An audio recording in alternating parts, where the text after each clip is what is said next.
Professional Serving Community, talkradio.nyc.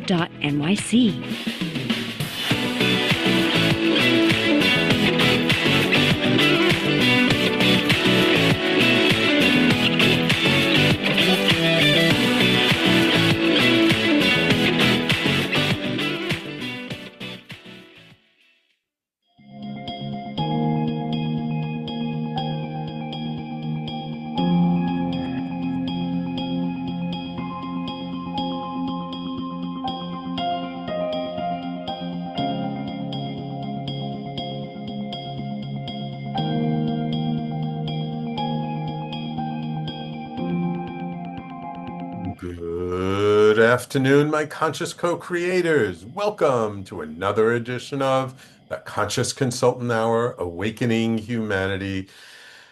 I am very, very pleased that you are all here with me today. Today is one of those special shows. It's just you and me talking about a topic. I chose a particular one that happens to be present for me today. But first, of course, before we get into our topic, um, there is our blog post from a couple of years ago. So let's kick it off there.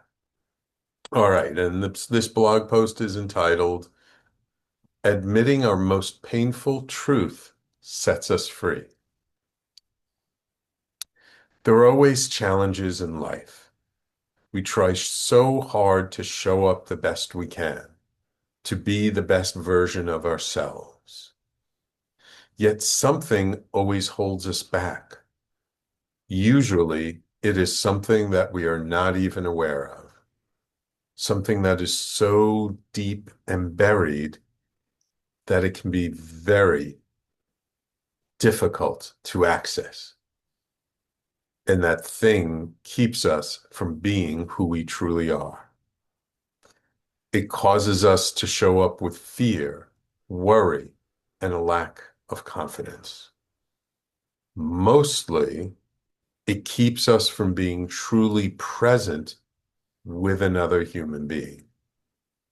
For it stops us from embodying all the best parts of ourselves. Carrying the weight of this burden can be exhausting, for it is something that we have carried for a long time. The greatest challenge of all is just admitting it to ourselves. To be truly honest with ourselves about what we have been carrying around inside of ourselves for years. And that is the deepest, most painful truth we are afraid to admit, not just to others, but to ourselves as well. This painful truth is the one that keeps us small and timid, or boastful and falsely arrogant. It is the thing that if we speak it out loud, we fear others will agree that we are not good, not lovable, or not loved, or that we are damaged beyond repair, that there is something fundamentally wrong with us. The deeper the fear around it, the more buried and the harder to access it becomes. Yet even though it is not in our conscious mind, it still controls us and creates the decisions we make every day. For when this deep truth is so hidden, it ends up running our lives. To be free of it is quite simple, yet so challenging. Freedom lies on the other side of admitting what we fear most about ourselves. By being willing to be so blatantly honest with ourselves, we release its control over us. It may sound simple, and it is, but it is also not easy. In fact, it may be the hardest thing we ever do. To shine a light on the thing that has been hidden in the dark for so long can be the scariest choice we ever make, for we do not know what will happen when we admit it. First, admitting it to ourselves is challenging enough. Then when we share it with another person, it can be terrifying. Yet when we do, the chains that have bonded us to this painful truth become loosened, become loose. Its grip on our lives is no longer so strong, and we can begin to gain conscious control over how we live our life. Admitting this painful truth takes courage and vulnerability. And the freedom that lies on the other side of that moment is beyond our imagination.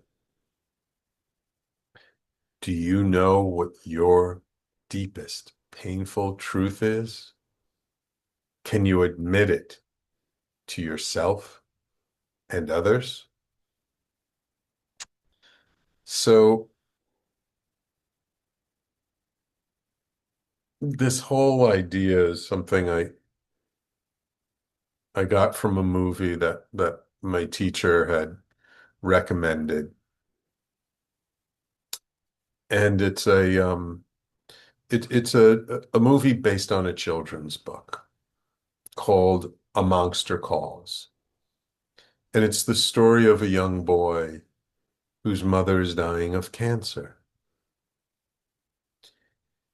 And the boy keeps getting in trouble. And a monster in the form of a giant tree comes to visit him and tell him stories. And he doesn't quite get these stories because these stories allude to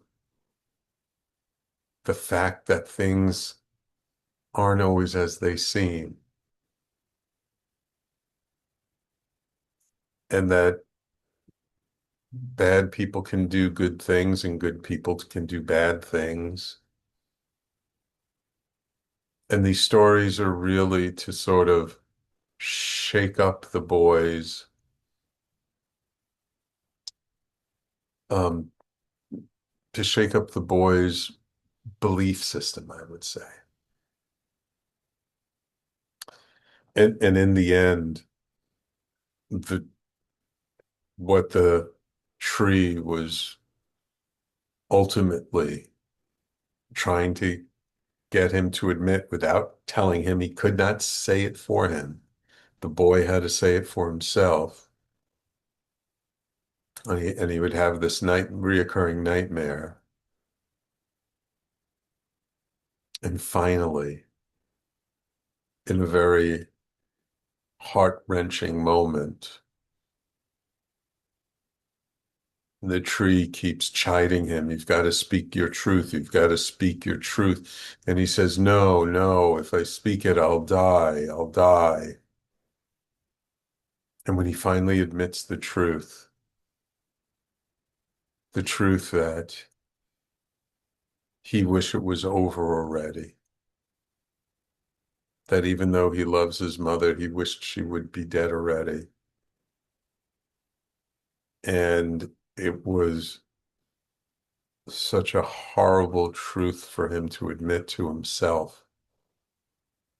In the movie, he falls backwards into this giant hole, basically trying to kill himself. And the tree grabs him and brings him back.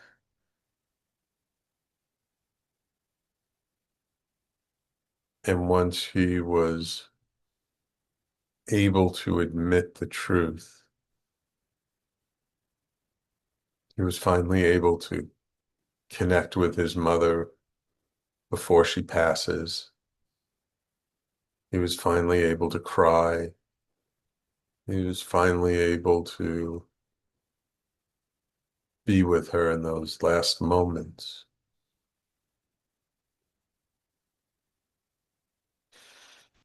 And it's so interesting. It's a movie for Ostensibly, it's a movie for kids, for children, but really it's a movie for all of us. We all hold a deep, dark truth inside of ourselves. For many people, it might not be as dark as it was for this little boy.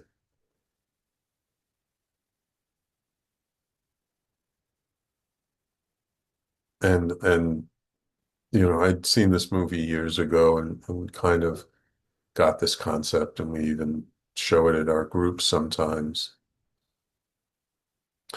But the reason why a couple of years ago I actually wrote about this was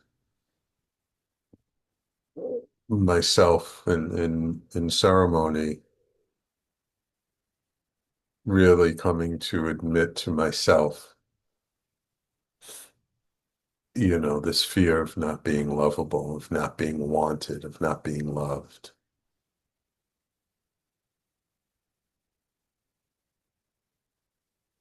And it's hard to admit these truths to ourselves. It's challenging because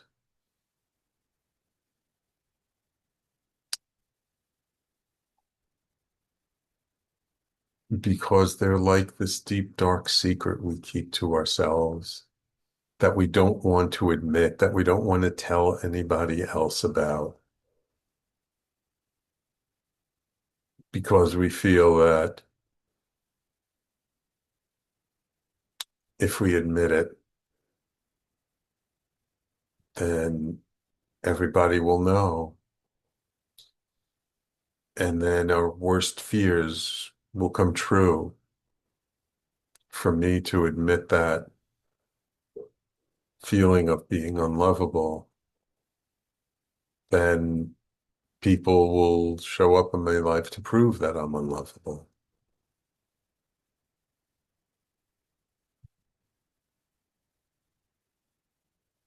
and reinforce this deep, dark fear that I've been carrying with me for so long.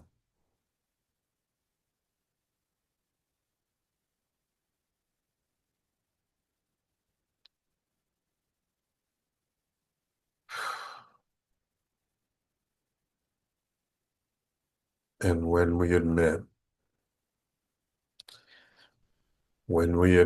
that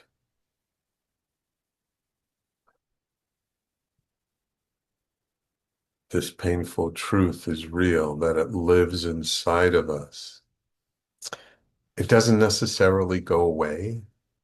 Doesn't mean all of a sudden we change and we just feel completely different. But what happens is when we admit that truth, its grasp of us, its hold of us lightens up. There's more room, there's now more space to hold it. And then we can see how that belief shows up in our day-to-day life and how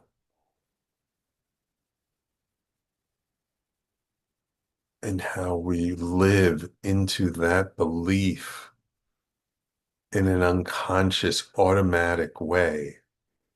And once we can see it, we can stop it. Then we can break the pattern.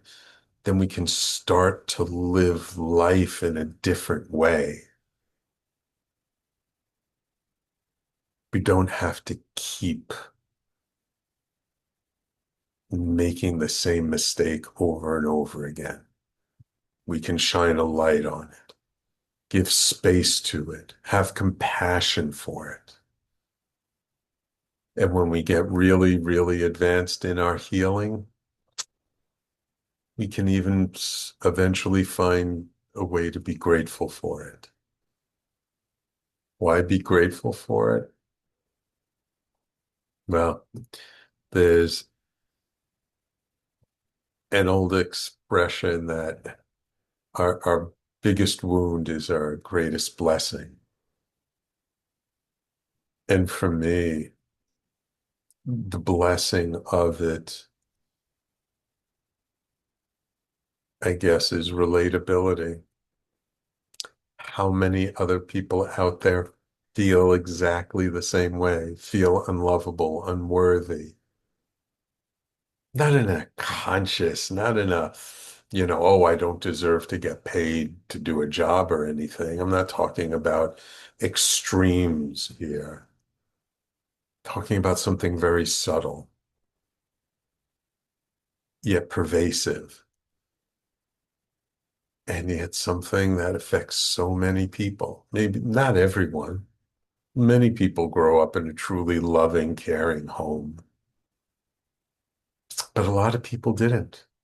A lot of people grew up in a home where the parents were emotionally absent because they were just busy working hard to survive, that they were just doing everything they could to keep their head above water.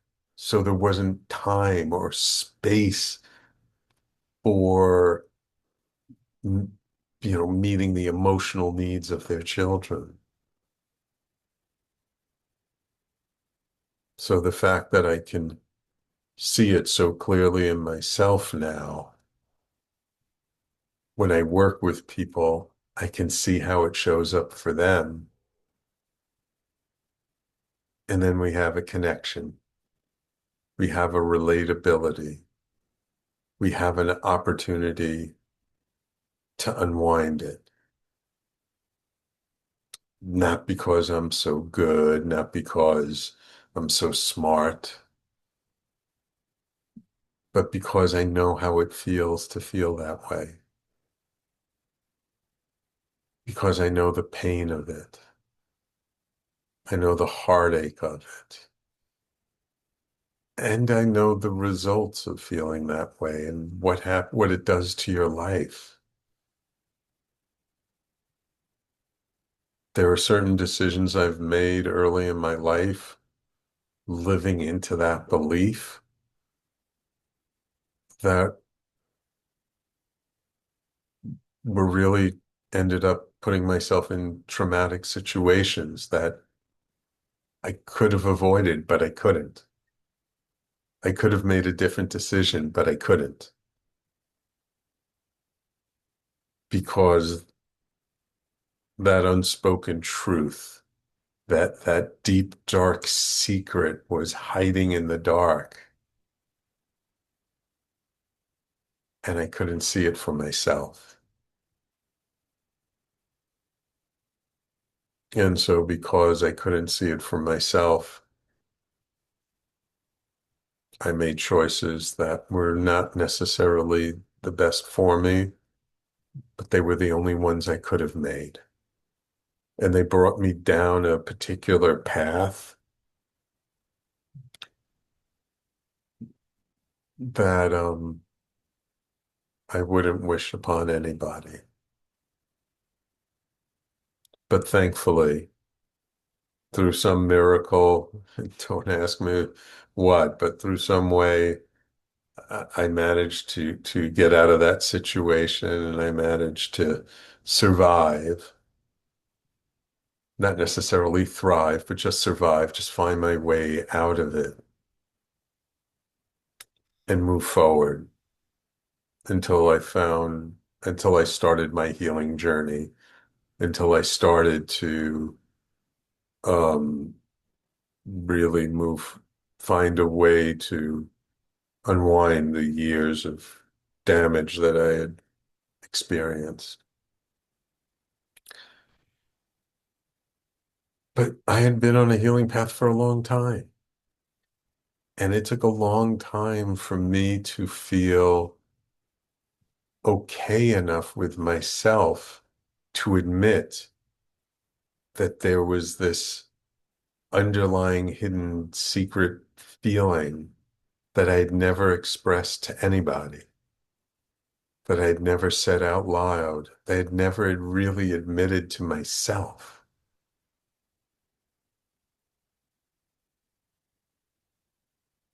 So sometimes we think that, if we focus on our healing path and we work at it, that, we can get through all these deep, dark things in 6 months, a year, a couple of years. We're always in such a rush to heal. Probably took me 15 years to get to the point where I could admit that to myself. And look, just because now I see it, I admit it to myself, I can hold it. Does that mean anything? Everything is great and better and what have you? No, it doesn't. But are things getting better? Yes. Do I see things differently now? Yes. Do I make different choices that are more supportive of myself? Absolutely. And is there still work to do? 100%.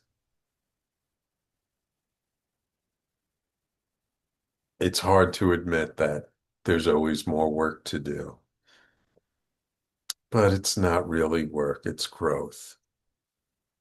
There's always more growth to happen.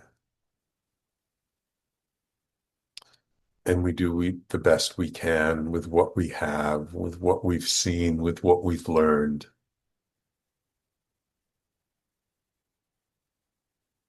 So this blog post is not just any blog post. This one's very near and dear to my heart.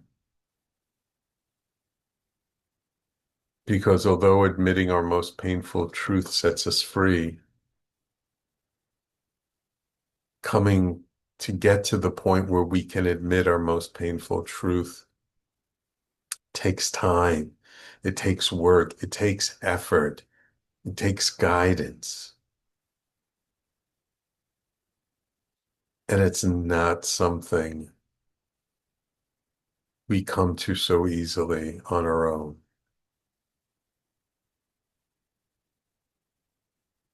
It's not something that we're going to get from a weekend workshop or from going to some healer once. It's something that we have to work at for a while. It's something that evolves over time, that as we peel the onion back and we see deeper and deeper truths of ourselves, that eventually we will get there. But we don't get there so quickly. We don't get there overnight. It took many, many years for us to come to our healing path. It's going to take a little bit of time to unwind all that. So I'm here to be a testament to this blog post. I'm here to say to you that you can get there too. That even though you may feel like you've been doing all this work and you just don't feel better about yourself, things haven't been getting better, stay with it. Trust the process. Keep going. Don't stop. As long as we remain committed to our growth and our healing, eventually we will find that most dark and painful and hidden truth in ourselves. Not easy, not simple. It's why most people don't get there, but definitely possible. There's nothing special about me. I'm just a regular guy from New York City, grew up in the Bronx. Nothing special about me. So if I can come to it, you can come to it too. I guarantee it. And if you'd like some help to get there, I would be more than happy to walk that path with you. So I spent quite a lot of time on this, but I think it was worth it. So that's the blog post. It's called Admitting Our Most Painful Truth Sets Us Free. And you can always find my blogs on my personally branded website, theconsciousconsultant.com, as well as on the station's website at talkradio.nyc/blog. So we're going to take a quick break. And when we come back, we'll get to our topic of the day, which are the hidden risks of psychedelic work. I've had many people come on and talk about different aspects of psychedelics, but I kind of feel like there's some things that I've seen and heard recently that are important to talk about and not just talk about the positive and the wonderful side about it, but the challenges around this work as well. So we're going to get to all that in just a moment. You're listening to the Conscious Consultant Hour, Awakening Humanity. We do this every Wednesday, 12 noon to 1 p.m. Eastern Time, right here on talkradio.nyc and all over social media. And we'll be right back in just a moment. Are you a spiritual seeker? Are you interested in expanded states of reality? I'm Sam Leibowitz, your conscious consultant. And on my show, The Conscious Consultant Hour, Awakening Humanity, we will dive into these topics with authors, teachers, researchers, and guides. Tune in at our new time, Wednesdays at 12 noon Eastern Time. That's The Conscious Consultant Hour, Wednesdays, 12 noon Eastern on talkradio.nyc. You're listening to Talk Radio NYC. Uplift, educate, empower.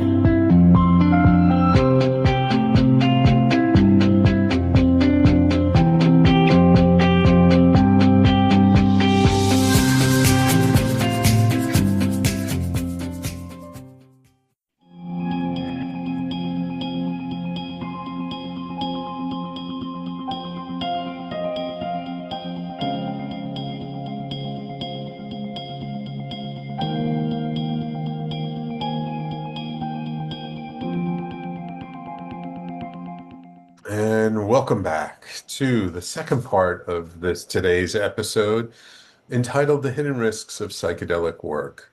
And it's no secret I'm a big proponent of used psychedelics myself for tremendous healing. And there's a lot to be said for this work. However, there are a lot of there's a lot of stuff around actually engaging with these powerful substances that I feel it just isn't spoken about enough when people talk about it. And I really wanted to dedicate this show to talking about education, preparation, and integration around psychedelic work. Because too often, everyone focuses on the experience, on on taking some powerful substance, having a big experience, going down to the Amazon and sitting with the tribes and doing ayahuasca for days, or going and finding somebody locally and doing a whole bunch of magic mushrooms and having a heroic dose and having some big experience and not really understanding that the experience is only one part of the overall experience. And if you don't educate yourself, if you don't prepare properly, and if you don't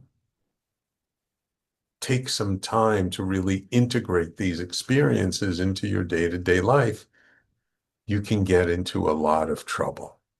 And I have heard many horror stories of things that have happened in ceremony, after ceremony, of what happened with people I know.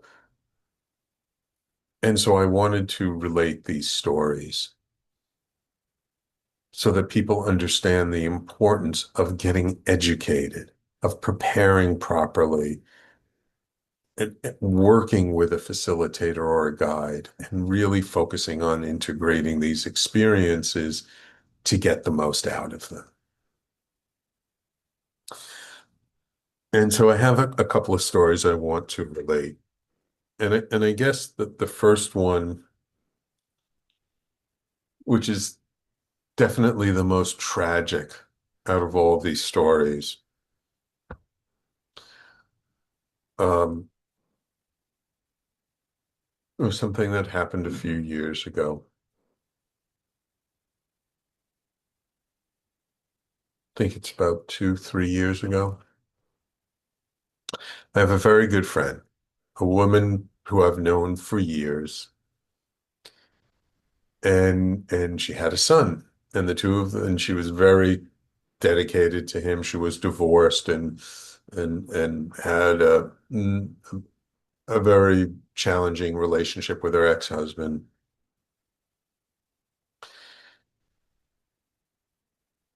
And her son went to college. He was a bright kid, smart kid. Went to Case University, studied robotics, had just graduated, and had already gotten several job offers and was trying to decide which one he was going to take. Um, but unfortunately, he started using psychedelics when he was in college. He got all kinds of stuff. And one night in their apartment, she woke up in the middle of the night, knew something was wrong, knocked on his door. He didn't answer. She opened his door and he had OD'd and he was sitting there in the chair. She called an ambulance. She called the doctor right away, called an ambulance. They couldn't revive him. And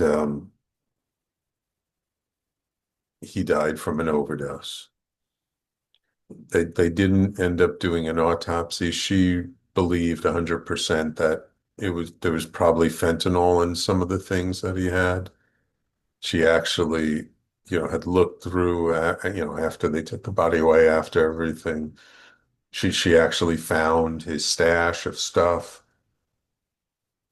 And I told her she's got to get it out of the house. She gave it to me. I was looking through it and I couldn't believe all these different things he had. And this boy, who was a smart kid, outsmarted himself. He thought he knew what he was doing. He thought he knew everything, but he didn't work with someone. He didn't work with a guide. And the funny thing is she wanted me to talk to him about this because I'm so knowledgeable. And we were actually going to have dinner later that week so I could talk to him about it. And it never happened.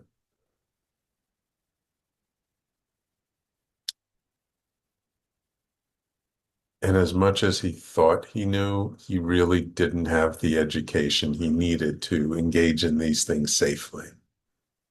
He didn't work with a guide. He didn't work with a facilitator who could see his overall process and what he was going through and what was happening. And of course, she was distraught. Who wouldn't be after losing someone so young, just graduated college, about ready to enter the workforce, a bright kid, really, not just bright, but a really good kid.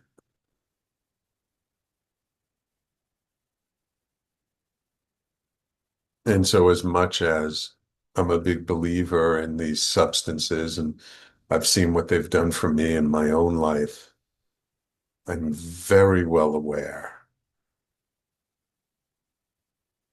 that abuse can happen, that when you're not working with a guide, that you can get yourself in trouble. And that if you're really going to engage in these things, you want to educate yourself. You want to work with someone out who's not emotionally tied to you, like not a friend, a relative, like somebody who can see things more objectively, more clearly. And he's not the only one that I know who who died because of these substances. Back 11 years ago, when I first started engaging in these things ceremonially, I knew this guy, sweet man, beautiful soul, but he was there at every ceremony. He was there, and then he started doing other things and working with this and that and doing stuff literally almost every week until he eventually had a mental breakdown and they had to hospitalize him. And his sister sent him back to Europe to where their parents lived. And then the following winter was a particularly harsh, cold winter, and he died of a heart attack. And my heart just ached when I found out. He was such a sweet man. Had I known, had I been there for him, had I known more, I would have done everything I could have to save him. But of course, you can't save people from themselves.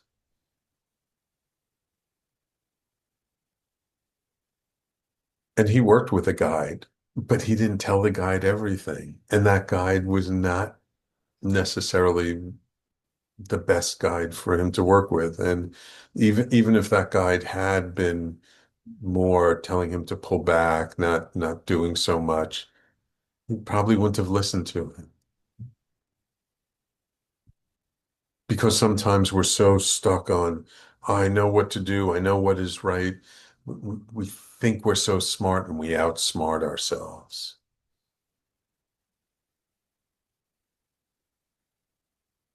Now, look, these are two extreme cases. Most people don't overdose on psychedelics. Most people don't die from psychedelics. And yes, I said he died from a heart attack. He wasn't on any substance at the time, but some of the substances I heard he was using are very hard on the heart. And his heart just gave out, I think, from all the different things he did and the intensity with which he did them. The old expression, too much of a good thing is no good, is 100% true.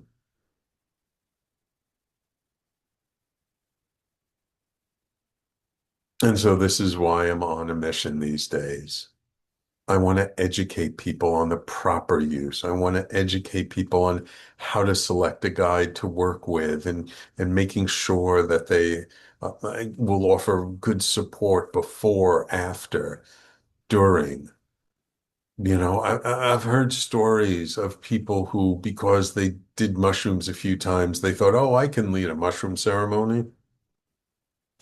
And this person was leading a mushroom ceremony, and in the middle of it, people were having a really difficult time, and this person was not uh, uh, uh, trained and didn't know how to deal with it, and says to the group, "Oh, you're not respecting the medicine. I can't deal with this," and walks out in the middle of the night, in the middle of the ceremony, leaving all these people who are altered to fend for themselves. Oh my God, I can't believe it when I heard this story.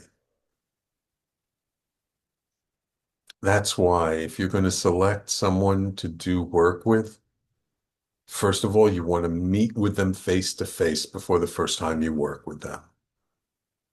Don't just take a friend's word for it. Just don't go by other people's experience. You want to meet with them, talk with them, ask them, what is their background? How long have they been doing this? What kind of training do they have? What kind of support do they provide before and after? Are they part of a lineage? How long have they a part of the lineage? You want to do some basic research to keep yourself safe because safety should come first and foremost with this. Now, look, I tend to view these substances as spiritual tools, and that your healing path is a spiritual path. And as much as they're a spiritual tool, they're also a substance which you need to know. Like if you're on any medications, you need to know, are there contraindications that you could get yourself in trouble? If you start combining different things, is it safe to combine different kinds of substances? Sometimes it is, sometimes it isn't. I have a big problem with people who offer one kind of medicine on top of another kind, on top of another kind in the same ceremony. It loses the sacredness. Are there certain things that work together well? Yes, absolutely. But you want to work with a guide who's humble, who doesn't have an ego, who doesn't think they know better than you know what you need. So, education first and foremost, preparation. Ever since the 70s, we've known that set and setting, meaning mindset and the environment, are so important. Actually, now we say set, setting, server, and substance. All four of those need to be in alignment. You have to come into the right mindset. The environment has to be safe. The server has to be safe, or the facilitator, and the substance itself has to be safe.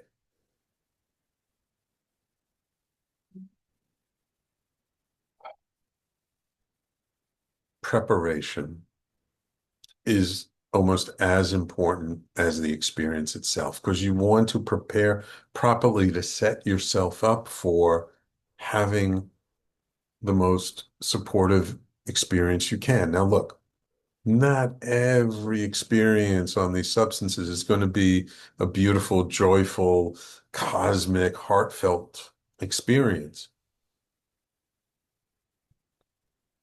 Indeed, some experiences are going to be painful, challenging, difficult, uncomfortable, because they're going to reveal things about ourselves, about how we feel about stuff that surprise us, that we never even knew.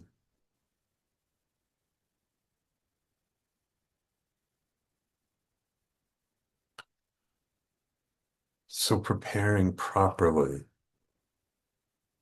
at least if we have a challenging experience, we'll be able to deal with it. That's the key thing. You can't avoid difficult experiences. They're going to happen. But if you prepared yourself properly, if the container is safe enough, if the facilitator is experienced enough and trained well enough, you'll be able to get through it. And once you're on the other side, you'll actually feel much better. Engaging with psychedelic substances is not about living in joy and bliss, though you can get there. But to get there, you got to clear away the muck. You got to clear away the cobwebs. You need to metabolize energies you've been holding on to your whole life that you never even knew were there. And then integration. What do you do afterwards? How do you take this experience, this powerful, powerful experience, and bring it into your day-to-day life in a supportive way? I recently had a conversation with someone whose family member had engaged in these substances, and they went down to South America to work with some shaman, and they said how he came back changed and wasn't himself, and was seeing things, and they had tried to hospitalize him, and they wanted to put him on medication. He wouldn't take the medication. And it turned out that there was some bipolar and possibly even schizophrenia in the background there. And so I gave them my advice and what they needed to do. I have to follow up and find out what happened. But you see, that's part of preparation is knowing if you're a good candidate or not. And if there's bipolar in your immediate family, that's a big red flag. If you have a brother, a sister, or a parent or a grandparent who's schizophrenic, that's another big red flag. Sometimes we might be carrying around a genetic predisposition to one of these severe conditions that engaging in these substances can trigger it and activate it like that. And then we're in big trouble, as happened with this gentleman. And the family's heartbroken over what's going on with him, and they're trying to do right by him. But once these conditions get activated, it can be really difficult. The biggest problem when schizophrenia comes on board is schizophrenics don't want to take the medication they need to be stable because they think people are trying to manipulate them and change them, or they'll come up with all kinds of paranoid excuses about why they shouldn't do it. That's why treating schizophrenia is so hard. Because you talk to any schizophrenic, when they're on their medication, they're fine, but once they're off it, they're a completely different personality. So if there's a history of mental illness in your family and you're thinking of trying these substances, I highly recommend you reconsider that. Look, everyone's situation is different. Nothing works for everyone. Nothing is appropriate for everyone all the time. That's why there are real risks. And right now, I know psychedelics are all the rage. Psilocybin's becoming legalized, and it's already legalized in Colorado and Oregon. New Mexico, I think, has decriminalized it. New Jersey, I think, is now about to study it for medical use. Other states are coming on board. Things are moving in that direction. The recognition that these substances have tremendous healing powers, it's undeniable now. But just because their healing powers is undeniable does not mean that there are no potential risks. And so that's why I emphasize over and over again, preparing to work with them. And how do we prepare? Spending time with ourselves, reflecting on our challenges, talking with the guide we're going to work with. And again, I'm going to say it over and over again, don't do this on your own, with friends, casually, recreationally. Work with a guide, work with somebody who has experience to at least hold space for you. So prepare yourself for it. Clean up your diet. Treat your body well. Don't treat it like, we're going to a bar to have a couple of drinks together and like it's nothing. These are sacred substances and they need to be treated with respect and honor. And if you talk to any indigenous culture who medicine work is a part of, you will hear the reverence they have for these substances and the care and respect with which they treat them. We lose that here in the West. We lose that when we extract the substance from the lineage with which it has been passed down.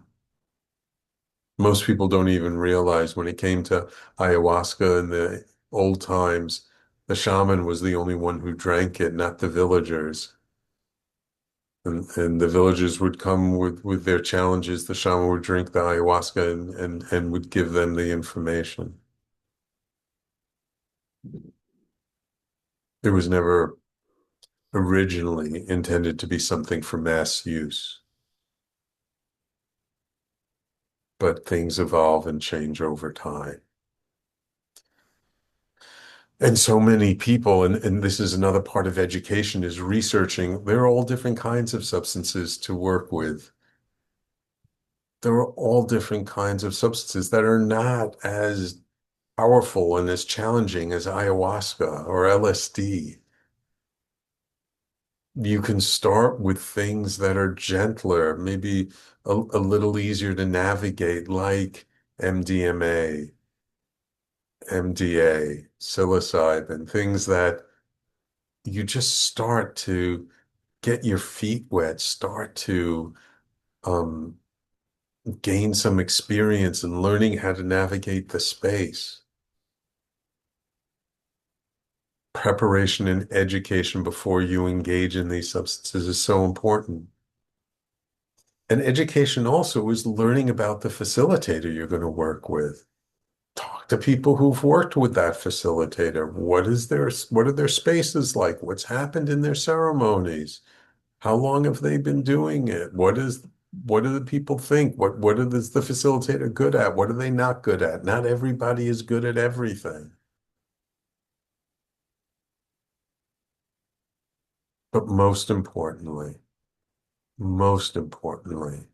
trust your own gut. Trust your instincts. If something doesn't feel right, if it feels off, it probably is. And once you engage in these substances, integration, give yourself some time and space afterwards. Reflect on it. And again, it's not just the moment of the experience, but even afterwards, those substances are still active within your body for 2 or 3 days. Reflect on your experience. Talk to someone about it. If you have a therapist you work with a therapist. If you don't, find a therapist or an integration coach who's educated about psychedelic work. Get the support. And not just a talk therapist. If you can find a therapist who does somatic work, like somatic experiencing, like my wife does, transforming touch, these somatic forms of therapies that work directly with the nervous system in the body work hand in hand with psychedelic work so well. Find the things that work for you. Take these insights, these experiences, these feelings you had when you were in this peak state and bring it into your day-to-day life. How can you make different choices? How can you do something differently? How can you live a little differently as a result of that experience? Can you be a little more loving to yourself and to others? Can you forgive family members who've done wrong by you? Can you have better boundaries? Can you show up in a better way in your life? Can you make better choices?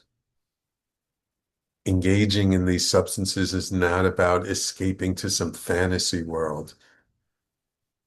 It's about evolving ourselves so we can show up better in our day-to-day life, to feel better about ourselves. So when we laugh, we mean it. It's not fake. To be vulnerable with people, to be honest with people,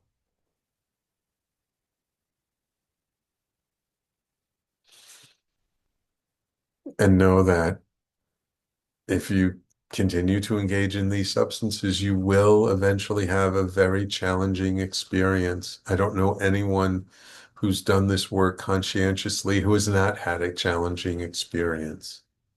Seek out support. Don't go it alone. Find someone, whether it's a professional or someone who just has a lot more experience than you do. Find someone who you can talk to, who can give you the support. And if you need recommendations, that's what I'm here for.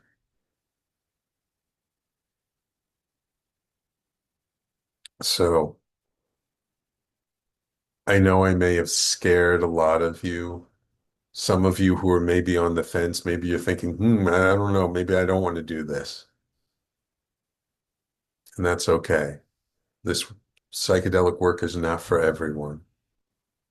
But if even after sharing my horror stories with you all, you're still curious about it and you're wondering, how can I do it safely? How can I find a better way to engage in them? Then let's talk.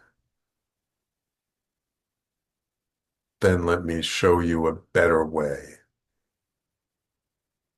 That's why I bring the people on to talk about all kinds of things related to these substances